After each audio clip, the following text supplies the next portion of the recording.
গল্পটা শোনার আগে অবশ্যই মুখে টাওয়াল ওড়না বা কিছু একটা দিয়ে মুখটা সাবধানে রাখবেন। মায়ের হাতে খেলানি খেলে আমি দায়ী না। বল্টু হ উচ্চারণ করতে পারে না, হকে গো বলে ফেলে। ক্লাসে নতুন ম্যাডাম এসেছে, এবার পরিচয় পর্ব শুরু হলো। ম্যাডাম বলল, হাই ছাত্রছাত্রীরা, আমি পাখি, এবার তোমাদের পরিচয় দাও দেখি। হাই আমি মন্টু, হাই আমি সেন্টু, এভাবে যে যার মতো পরিচয় দিল। এবার বল্টুর পালা। বল্টু বলল, গাই আমি বল্টু। ম্যাডাম বললেন, কি বললে হারামি? বল্টু বলল, গাই বললাম, আপনি আমাকে গাই বলেছেন, আমিও আপনাকে গাই বললাম। ম্যাডাম বললেন, কি তোর সাহস কি করে হলো আমাকে গাই বলতে?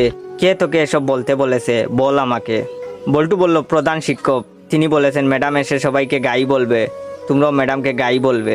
বল্টুর কথা শুনে ম্যাডাম কাঁদা শুরু করলো। এমন সময় পাশের ঘর থেকে হেড স্যার আসলো। হেড স্যার আবার ক বলতে পারে না, ক কে প বলে ফেলে। হেড স্যার এসে বললেন, কি ব্যাপার ম্যাডাম, এভাবে পাচ্ছেন যে? প্রথম দিনেই ম্যাডাম রে এভাবে পাদানো হলো কেন? হেড স্যারের কথা শুনে ম্যাডাম আরো জুড়ে জুড়ে কাঁদা শুরু করলো। হেড স্যার বললেন, প্লিজ ম্যাডাম, আপনি এত জুড়ে জুড়ে পাদবেন না, আজ আপনার প্রথম দিন, আপনি এত জুড়ে জুড়ে পাদলে মানুষ কি ভাববে?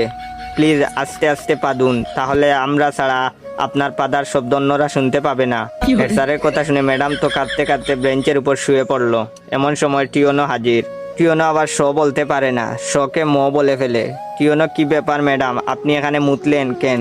বেঞ্চের উপর মুতলে কি ভালো লাগবে? আপনার মুতার দরকার হলে আমাদের বলতে পারতেন, আমরা আপনাকে বিছানা তৈরি করে দিতাম, বিছানায় আপনি আরামে মুততে পারতেন। এমন সময় শিক্ষামন্ত্রী হাজির। শিক্ষামন্ত্রী আবার উপরের সবগুলো সমস্যা বিদ্যমান। শিক্ষামন্ত্রীকে যে যার মতো ঘটনা খুলে বলল। বল্টু বলল, আমি ম্যাডামকে গাই বলেছি। হেড স্যার বললেন, আমি ম্যাডামরে আসতে পারতে বলেছি। টিওনো বলল, ওদের কথার জন্য ম্যাডাম বেঞ্চের উপরে মুততেছিল, তাই আমি ম্যাডামকে বিছানায় মুততে বলেছি। তখন শিক্ষামন্ত্রী বললেন, ও বুঝেছি, গাইটা পাততে পাততে বেঞ্চের উপরে মুতেছে। এটা শোনার পর ম্যাডাম তো বেহুশ।